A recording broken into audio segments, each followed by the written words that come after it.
ભાગમાં આપેલા છે એ 5 પ્રશ્નોના આપણે ઉત્તર આપવાના છે. તો અહીંયા ઉદાહરણ સ્વરૂપના પેરેગ્રાફ આપ્યા છે એનો આપણે અભ્યાસ કરવાનો છે. આ રીતના પેરેગ્રાફ આપણને પરીક્ષામાં પૂછાવાના છે.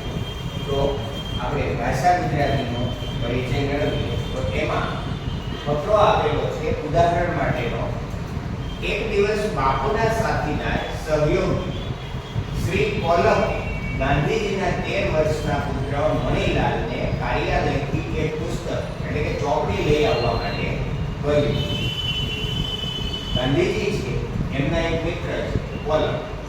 એમણે ગાંધીજીના 13 વર્ષનો જે પુત્ર છે એને કાર્યાલયમાંથી બુક લાવવા માટેનું કામ આપ્યું છે. પરંતુ મણીલાલ એકદમ ભૂલી ગયા. જ્યાં સુધી શ્રી કોલમે એમને સાંજ સુધી યાદ ન રહેવું. સાંજ સુધી કોલમે ન કીધું કે મારે પુસ્તક લાવવાનું હતું, મારું પુસ્તક તું લાવ્યો કે કેમ. અને ત્યાં સુધી મણીલાલને પણ એ ભૂલાઈ ગયું પુસ્તક લાવવા માટે. જ્યારે કોલમે એમને યાદ દેવડાવ્યું ત્યારે એને યાદ આવ્યું કે મારે પુસ્તક લાવવાનું. પરંતુ એ જે યાદ દેવડાવી ત્યારે સાંજ થઈ ગઈ.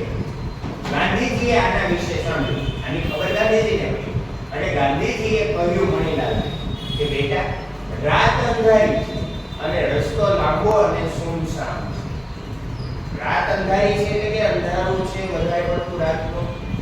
રસ્તો લાંબો છે એટલે કે ઘણા દૂર સુધી એને પુસ્તક લેવા માટે જવાનું હતું. અને પાછો સુનસાન એટલે કે કોઈની અવર જવર રસ્તામાં થતી નથી એવો સુનસાન રસ્તો છે. અને લગભગ 6 માઇલ જેટલું દૂર છે. અને ગાંધીજીએ એવું કીધું કે તારે 6 માઇલ સુધી ચાલવું પડશે. પરંતુ તે કોલમને વાયદો કરી દીધો છે એટલે જા અને હમણાં જ લઈ આવ. કોલમને તે કીધું કે હું લઈ આવીશ. તો તે કોલમને કમિટમેન્ટ આપી એટલે તારે પૂરી કરવી પડશે. બા અને પરિવારે જ્યારે બાપુના નિર્ણય વિશે સાંભળ્યું તો તેઓ બહુ ગભરાઈ ગયા. બાને ખબર પડી કે ગાંધીજીના પત્ની કસ્તુરબા જેને ખબર પડી તો એ ડરી ગયા. અને તેઓ એવું જાણતા હતા કે એકવાર બાપુ નક્કી કરી તેને કોઈ પણ બદલી શકતું નથી. કે બાપુ એકવાર કહી દીધું કામ કરવાનું એટલે ફરજિયાત કરવું પડે. દયાળુ અને ઉદાર બાપુ ઘણીવાર પથ્થર જેવા દર્દ બની જતા. બાપુ આમ દયાળુ હતા પરંતુ ક્યારેક એના નિર્ણય એવા હોય કે પથ્થર દિલના બની જતા. એમણે નક્કી કરી લીધું હતું કે મણીલાલે જે વાયદો કર્યો હતો તે પૂરો કરવો જ જોઈએ. હવે આ રીતનો બે પેરેગ્રાફ છે. એની નીચે આપણી પાસે 5 પ્રશ્ન આપવામાં આવ્યા છે. તો પ્રશ્નને આપણે સમજીએ. પહેલો પ્રશ્ન છે, આ વાર્તામાં ગાંધીજીના ચરિત્રની કઈ વિશેષતા જોવા મળે છે? તો નિર્દયતા, નિષ્કપટતા, દ્રઢતા કે ઈમાનદારી? તો અહીંયા આપણને ખબર પડે કે ગાંધીજીની આ વાતમાં ઈમાનદારી જોવા મળે છે. કેમ કે જેની આરે નક્કી કર્યું એ એને પૂરું કરવું પડે. બીજો પ્રશ્ન આપણી પાસે છે કે ગાંધીજીએ મણીલાલને રાતે કાર્યાલય મોકલવાનો આગ્રહ કર્યો. કેમ? તેઓ ઈચ્છતા હતા કે મણીલાલને શું દંડ આપવામાં આવે?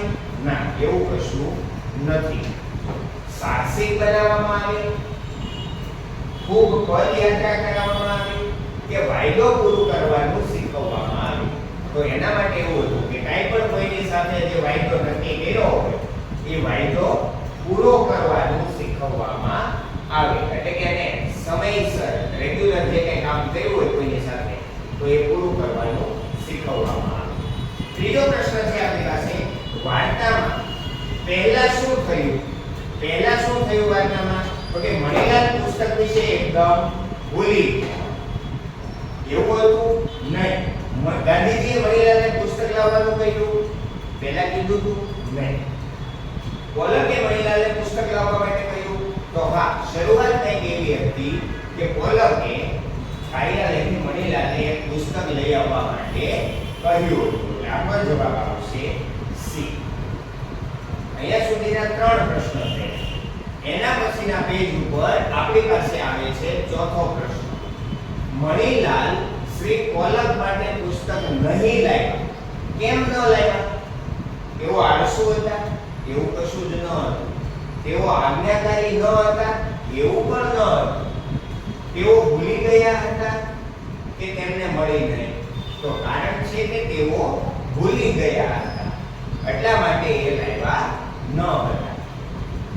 અહીંયા આ ફકરા માટે શું પ્રશ્ન આપી શકાય?